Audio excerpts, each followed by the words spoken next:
दोस्तों, आपका स्वागत है हमारे यूट्यूब चैनल पे। आज की इस वीडियो में हम आप सबको नेपोलियन के उदय के बारे में बताएंगे। नेपोलियन जो था दोस्तों, वो फ्रांस का एक निरंकुश शासक था। नेपोलियन का जन्म दोस्तों 1769 ईस्वी में कोर्सिका की राजधानी अजासियो में हुई थी, जो दोस्तों एक द्वीप था।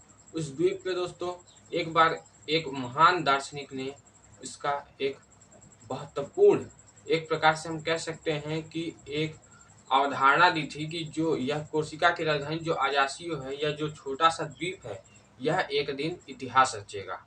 जिस बात को सत्यापित करते हुए दोस्तों इसी राजधानी पर नेपोलियन बोनापार्ट का जन्म हुआ। नेपोलियन बोनापार्ट जो था दोस्तों, इसका जन्म हमने बताया आपको 1769 ईस्वी में हुई थी। यह जो था दोस्तों डायरेक्टरी द्वारा नियुक्त आया था और सेनापति के रूप में, डायरेक्टरी द्वारा नियुक्त सेनापति के रूप में यह फ्रांसीसी सेना में शामिल हुआ था। फिर उसके दोस्तों यह जो नेपोलियन बोनापार्ट था, यह काफी महत्वाकांक्षी था और इसके साथ साथ साहसी और निर्भीक था। अर्थात कहने का मतलब यह है कि नेपोलियन जो था वह महान, एक प्रकार से महान शासक के रूप में जाना गया।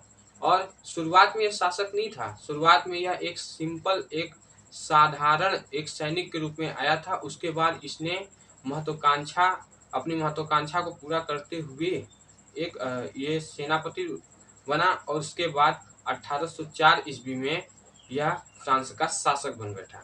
नेपोलियन के शासनकाल में दोस्तों इसने सभी, जैसे आप लोग जानते होंगे, पढ़े होंगे कि फ्रांस में जो था वह निरंकुश शासक प्रणाली थी और राजतंत्र राजतंत्र शासन प्रणाली को खत्म कर इसने प्रजातंत्र स्थापित किया। लेकिन कुछ दिनों बाद यह इसने भी निरंकुश शासक प्रणाली अपना ली और अपने को ही वहां का सर्वश्रेष्ठ राजा मानने लगा। नेपोलियन जो था दोस्तों, यह फ्रांस को अत्यधिक आगे बढ़ाया, अतः कह सकते हैं कि फ्रांस को विकसित राष्ट्रों में नामोन्नित किया। फ्रांस जो आज इतना आगे है हम लोगों से, विकसित राष्ट्रों में गिनती होती है, इसका एक महत्वपूर्ण कारण ये नेपोलियन बोनापार्ट भी है।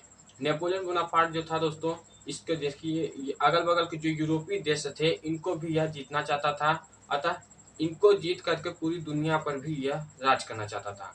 नेपोलियन बोनापार्ट जो था दोस्तों, यह सिकंदर के तरह ही इसकी मानसिकता थी, जिसके द्वारा यह यूरोपीय देशों से लड़ते हुए 1815 ईस्वी में वाटरलू के मैदान में इसकी हार हो गई, जहां पर दोस्तों इसको बंदी बनाकर 1823 ईस्वी में सेंट हेलेना द्वीप ले जाया गया, जहां पर इसकी मृत्यु हो गई।